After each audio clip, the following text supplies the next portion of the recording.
துளசி வாங்க. நல்லா இருக்கீங்களா? வியாபாரம்லாம் நல்லபடியா முடிஞ்சதா? நம்மளோட வியாபாரத்துக்கு என்ன துளசி, அதாவது செல்லுபடியோட முகத்தில் நான் முடித்து விட்டு வெளியே போனேன்னா நான் 10 ரூபாய் லாபம் வரும்னு நினைச்சேன்னா அங்க போனா 100 ரூபாய் லாபம் வருது. 100 ரூபாய் லாபம். 100 ரூபாய் வரும்னு நினைச்சேன்னா அந்த இடத்துல 1000 ரூபாய் வருது. 1000 ரூபாய் வருது. 1000 வரும்னு நினைச்ச இடத்துல லட்சம் ரூபாய் வியாபாரம் வருது. ஏன்னா அந்த அளவுக்கு இறைவன் நமக்கு பணத்தை இல்லைன்னு சொல்லாத அளவுக்கு போதும் போதும் போதும் சொல்ற அளவுக்கு நமக்கு செல்வத்தை அள்ளி அள்ளி இறைவன் கொடுத்து கொண்டே இருக்கின்றான். ஆகவே நான் வெளிநாடு சென்று நல்ல ஒரு வியாபாரத்தை முடித்து விட்டு இப்பொழுதுதான் வந்திருக்கிறேன். ஆனால் வந்து என்னதான வெளியில் இருந்தாலும் கூட வியாபாரத்தை பார்த்துட்டு இருந்தாலும் கூட உன்னுடைய முகத்தை பார்க்க வேண்டும் ரொம்ப ஆவலா துடிச்சுக்கிட்டு இருப்பேன். நீங்க ரொம்ப ஆவலா துடிச்சிட்டு இருக்கீங்க. ஆமா, அதனால பார்க்கணும்னு ஓடியாந்திருக்கீங்க. ஆமா, வியாபாரத்தை முடிச்சிட்டு வந்திருக்கீங்க. உண்மைதான். ஏன்னா நம்மள்ட்ட குறை இல்லை, குறை இருக்கு. எல்லாமே வேணுங்கிற அளவுக்கு இருக்குது.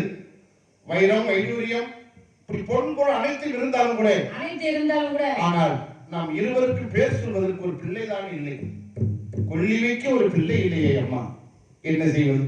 நீயும் வணங்காத தெய்வங்கள் இல்லை, நானும் வணங்காத தெய்வங்கள் இல்லை. ஆனால் இறைவன் ஏனோ தெரியவில்லை. என்ன சுவாமி பண்றது?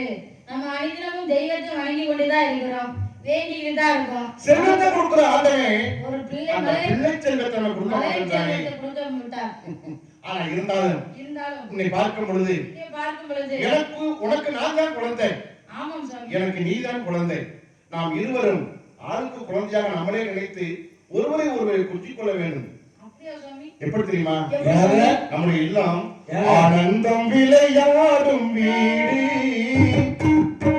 ஆனந்தம் விளையாடும் வீடு, இது அன்பாக ஒன்றாக கூடு,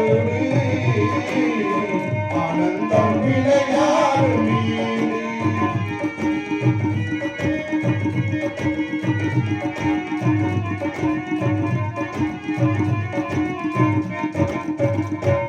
ஒரு நூல் கொண்டு உருவான மாலை, ஒரு நூல் கொண்டு உருவான மாலை, இன்னும் நாள்தோறும் பூக்கின்ற சோலை, ஆனந்தம் விளையாடும் வீடு, இது ஆனந்தம் விளையாடும் வீடு.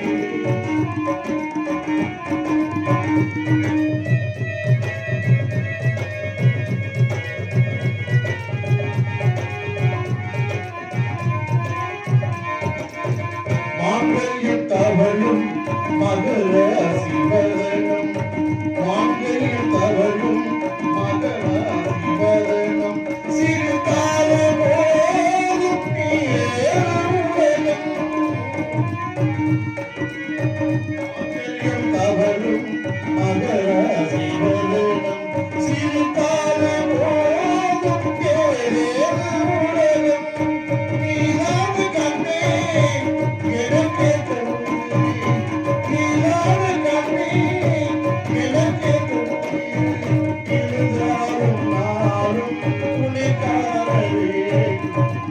ஆனந்தம் விளையாடும் வீடு, இது ஆனந்தம் விளையாடும் வீடு. எப்படி துளசி சுவாமி? ரொம்ப நன்றாக இருக்கிறது. ஏன்னா நம்ம எப்பவுமே கவலையாக இருந்தோம்னா நம்ம வாழ்க்கை கவலையா அழுதுகிட்டே இருக்க வேண்டும். ரொம்ப அழுதுகிட்டே தான் இருக்க வேண்டும். உண்மைதான். அதனால எப்பவும் சந்தோஷமா இருக்க வேண்டும். ஆமா. ஏன்னா உனக்கு நான் ஒரு குழந்தை, நீ ஒரு குழந்தைன்னு சொன்ன மாதிரி ஆளுக்கு ஒரு குழந்தை நாம் இருந்தாலும் கூட எப்படி சந்தோஷமா இருக்கு தெரியுமா? எப்படி சந்தோஷமா இருக்கிறது? பார்க்காம உன்னை விட்டு நான் சென்று 6 மாத காலம் ஆகிவிட்டது. ஆமாம் சுவாமி. நான் இப்பொழுதுதான் வந்திருக்கின்றேன். இப்போது வந்திருக்கிறீர்கள். என்னை பார்க்கும் பொழுது உனக்கு எப்படி இருக்கின்றது? எனக்கு வருகிறது சுவாமி. எங்க எடுத்து சொல்லுவா? என்ன எடுத்து சொல்லவா? ஆமா. உங்களை பார்த்து எனக்கு எப்படி தெரியுமா சுவாமி இருக்கிறது? எப்படி? ஏரிக்கர பூங்காத்தே. ஓஹோ, அப்படியா? நீ போல வழி தென்கிழக்கு, தென்கிழக்கு வாசமல்லி என்ன தேடி வர தூது சொல்லு. ஏரிக்கர பூங்காத்தே, நீ போல வழி தென்கிழக்கு, தென்கிழக்கு வாசமல்லி என்ன தேடி வர தூது சொல்லு.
பாடி கொண்டிருந்தாலும் கூட, ஆனால் நாம் வீட்டுக்குள் இருக்கும் பொழுது ஏதோ சத்தம் வந்து ஏற்றுக்கொண்டிருக்கின்றது.